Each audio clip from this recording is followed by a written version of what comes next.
Salut à tous, c'est Alex, bienvenue sur AMK. Alors, on se retrouve aujourd'hui pour une petite vidéo tuto qui m'a été pas mal demandée. Donc ça va être sur les petites techniques pour nettoyer l'aérographe. Alors là, c'est un tuto que je fais moi, c'est-à-dire c'est mes façons de procéder. Après, je dis pas que c'est les meilleures, je dis pas qu'il y a que celle-ci, il y en a bien sûr, il y en a plein d'autres. Moi, celle-là, je n'ai jamais eu de problème, que ce soit sur l'usure des joints, l'usure de l'aérographe ou des problèmes de peinture quelconque. Donc, je vais vous présenter mes techniques à moi. Et puis, ben, écoutez, n'hésitez pas à liker, à commenter, à me poser vos questions. J'y réponds toujours en commentaire. À vous abonner, on est déjà quasiment 250, ça fait vraiment plaisir. Donc voilà, ben, écoutez, je vous propose ça aujourd'hui. Alors, d'abord, moi, je distingue deux types de nettoyage. Le nettoyage qu'on va avoir entre deux peintures différentes, et là on va faire un nettoyage léger parce que sinon on s'en sort pas, et le nettoyage que je vais faire une fois par semaine, une fois tous les 15 jours, voilà, ça dépend vraiment de votre envie, de l'utilisation de l'aéro, de tout ça. Alors, tout d'abord, ma façon de procéder pour que ce soit simple, c'est à dire que si admettons j'ai du crème, par exemple, hein, comme j'ai dans l'aérographe là maintenant, et du noir à passer, je sais pas, il y a un intérieur à faire, voilà, il y a toujours un peu de noir à passer à l'aérographe. Je commence toujours par la peinture la plus claire, parce que même si le nettoyage vous avez un peu la flemme ou il est un peu succinct, ça vous permettra de pas trop avoir de traces, même de pas avoir de traces du tout. Alors on y va. Là déjà, hop, bon, je passe ça à l'arrache, voilà. Je peins, hop, voilà, j'en ai plus. J'ai peint, j'ai passé ma couche sur ma pièce, tout est ok. Je me retrouve comme ça. Bon, alors là, moi, c'est très simple. Je vais utiliser directement le diluant de la marque que j'utilise. Voilà, donc là, c'est-à-dire que, hop, je prends du diluant. J'enlève mon godet pour nettoyer, pour que ce soit plus simple. Hop, je vais prendre, alors vous verrez, mes astuces sont peut-être pas hyper économiques non plus. C'est après, chacun voit midi à sa porte. Je mets un peu de diluant, à peine, hein, c'est de l'ordre du même pas 1 millilitre. Hein. Hop, un petit coup comme ceci. Vous voyez, alors il en reste un peu, toujours hein, dans le fond, dans les petites pièces un petit peu plus. Hop, coton-tige, coton-tige, coton-tige, pof. Hop, je le fais ressortir par le trou. Je nettoie correctement. Hop, je reprends mon petit sopalin impeccable. Voilà, donc je me retrouve comme ça. Déjà, le godet est propre. Voilà, donc on a un godet, vous voyez, qui est propre. Deuxième étape, l'intérieur. Alors l'intérieur, je mets d'abord un petit coup, vous voyez, de coton-tige comme ceci. Voilà, hop. Et à la pipette, je vais remplir, vous voyez, hop, je vais essayer de vous montrer ça de près, à peine. Voilà, et hop, ça va dans mon petit bac de décantation. Et là, à la limite, regardez ce que je fais. Voilà, je remplis en fait en continu, en y allant doucement, on n'en met pas à côté. Vous voyez, je fais passer un peu de produit, hop, recoton-tige.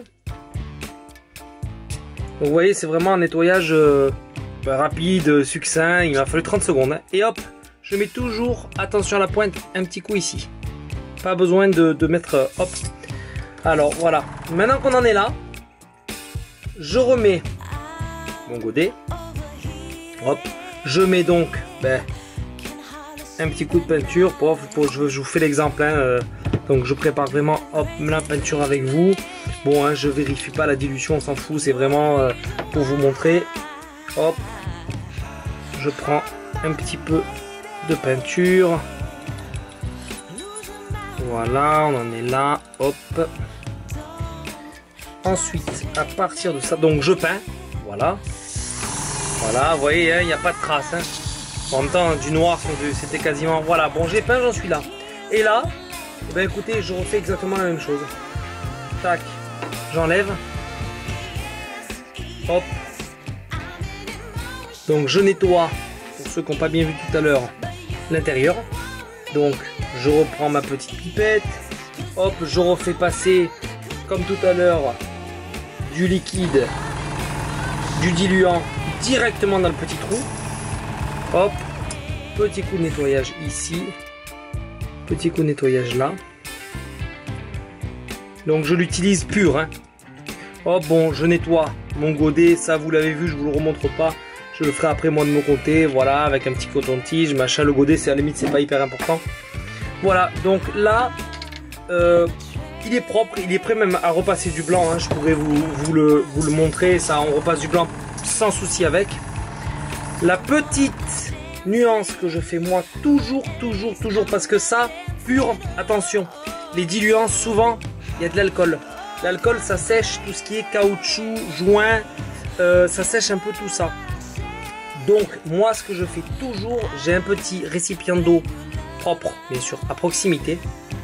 Et je rince un petit coup. Ça, c'est super important parce que vous savez, c'est un peu comme le bioéthanol dans les voitures. On dit que ça sèche les joints, mais pourquoi? Parce que dans le bioéthanol, il y a de l'alcool. Et en fait, l'alcool a pour réputation de sécher les joints. Alors, je sais pas si c'est vrai, si c'est pas vrai. Moi, je sais qu'en faisant comme ça et en rinçant toujours mon aéro, je n'ai jamais eu de soucis. Je pense quand même que c'est assez important de pouvoir rincer l'aéro.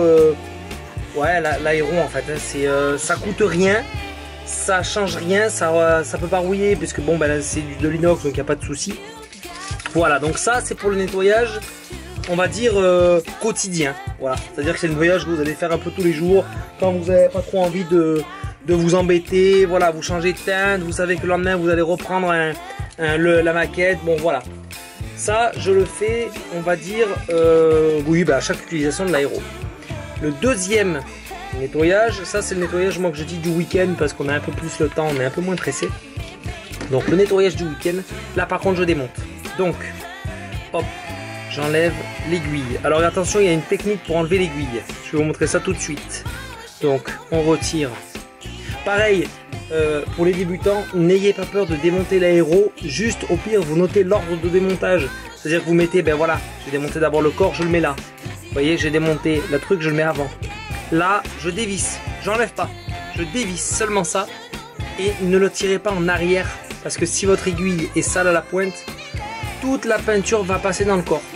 Tandis que si vous faites ça, hop, il n'y a aucune peinture qui passe. Et vous êtes tranquille. Et d'ailleurs, vous le voyez, mon aiguille, elle n'est pas hyper propre. Voilà. Alors, moi, j'ai un produit que je trouve très bien. C'est celui-ci. Airbrush Cleaner. J'ai celui-là, ça fait 1 an et demi que je l'ai. Je l'ai toujours pas fini. Donc c'est assez économique. Si vous faites comme ma technique, vous allez voir, c'est économique. On a vraiment regardé la petite tête. Donc on peut vraiment doser. Regardez-moi ce que je fais. Je le verse sur du coton-tige et ça coule pas à côté. Parce que c'est bien, le bouchon est bien pensé en fait. Donc l'aiguille, attention, elle est fragile.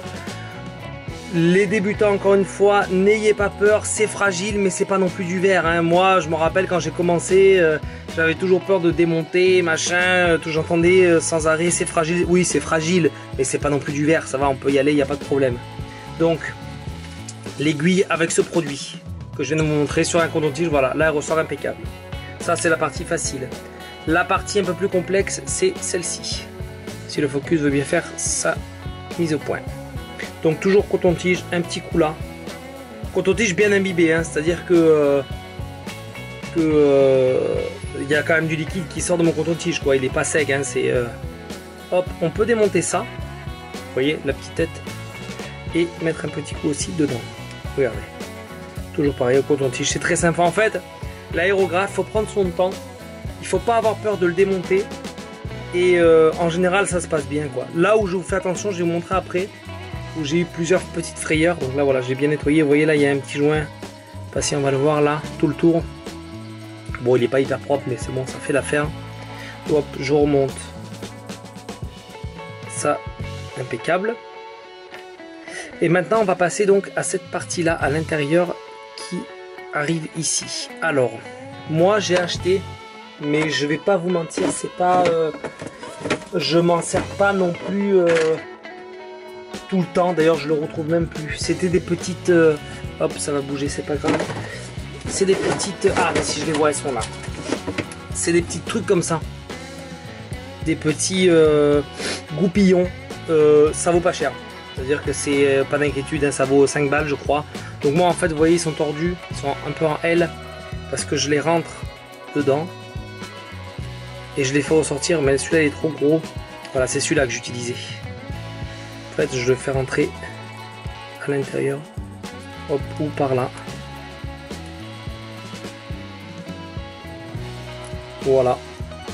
Et sinon, comme tout à l'heure, je balance carrément quelques gouttes de produit dans le trou, donc de mon produit Airbrush Cleaner. C'est fait exprès, hein.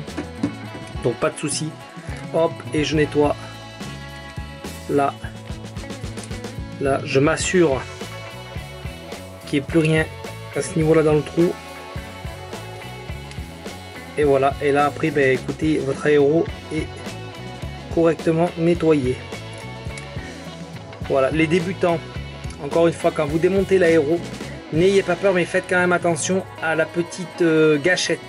Essayez de ne pas la toucher parce qu'en fait, elle est tenue par l'aiguille. L'aiguille passe en son centre. Si jamais vous l'enlevez, alors on peut toujours la remettre, il faut être minutieux, il n'y a pas de problème, hein, c'est fait pour, il n'y a pas de souci. Mais ça peut faire un peu peur. Moi, une fois, je l'ai enlevé. Ça faisait 2 mois que j'avais l'aéro, il était tout neuf, j'étais un peu stressé, machin. Bon, ça se remet impeccable, mais voilà, faut faire attention. Le remontage, très simple. Hop, on met l'aiguille. Voilà. Moi, ce que je fais, c'est que je viens la passer délicatement. Hop, dans son support. Je referme. Voilà. Et je vérifie qu'elle soit bien embutée. Je ferme ici. Hop, je remets le corps. Je vérifie qu'il reste plus de produit. Voilà, plus de produit. Normalement, je remets le godet, mais bon, vu que je vous ai fait la démo, il n'est pas propre, donc je peux le nettoyer avec vous. Le godet, regardez, pareil, hein, je prends un petit sopalin. Hop, je prends mon Airbrush Cleaner et tranquille, vous voyez, je l'insère dedans, je tourne. Et voilà, regardez, ça brille. Hein. Ça brille, il n'y a pas de problème, c'est top. Vraiment un produit topissime. De toute façon, après, Green Stuff, la marque est reconnue. Hein. Je crois que c'est une marque... je sais plus, c'est une marque européenne. Je sais plus trop le truc, mais la nationalité. Voilà. Et là, de nouveau, une fois que c'est fait, c'est pas que je fais pas confiance au produit, mais bon, mieux vaut prévenir que guérir.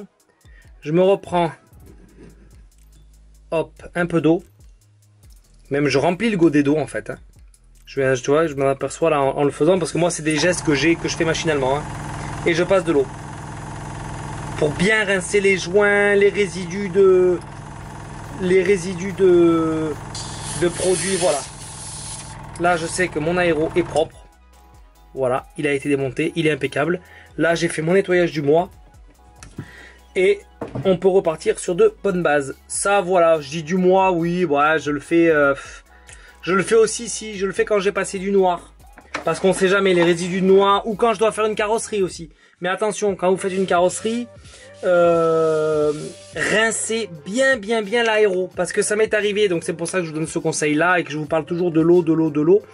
Une fois, j'ai mal rincé mon aéro après avoir mis ce produit ou celui-là ou le diluant. Je me suis retrouvé avec des petites auréoles, je savais pas d'où elles venaient. Petites auréoles sur la carrosserie. Donc bon, bah obligé de tout reprendre. Et en fait, plus tard, j'ai compris que ça venait du mauvais rinçage de mon aéro. Donc j'avais un peu les boules. Donc maintenant, bah, je rince bien comme il faut. Et même, quand vous venez le réutiliser, voilà, là, admettons, je sais pas, je vous repeins du blanc. Je vais avoir à tirer à côté. Vous voyez, je tire un petit peu à côté dans la cabine de peinture. Comme ça, je suis sûr qu'il n'y a pas de reste de... Voilà, la peinture est bien passée. Même s'il y a des tout petits résidus, et ben ça passe à côté. Et puis on est tranquille, quoi. Ça va pas sur la carrosserie ou sur la pièce qu'on veut peindre. Voilà, ben écoutez, je vous redis que si vous avez des questions, n'hésitez vraiment pas. Je pense que le tuto est complet. Voilà, c'est mes méthodes. Après, on peut utiliser n'importe quel finner pour le faire, hein. On peut utiliser celui-là, on peut utiliser celui-là. Voilà, c'est vraiment comme ça vous arrange avec celui que vous avez. Et puis voilà, bah écoutez, il me reste à vous dire de passer une belle soirée. Et puis on se retrouve pour le moteur de la DS très bientôt. Allez, salut, à plus.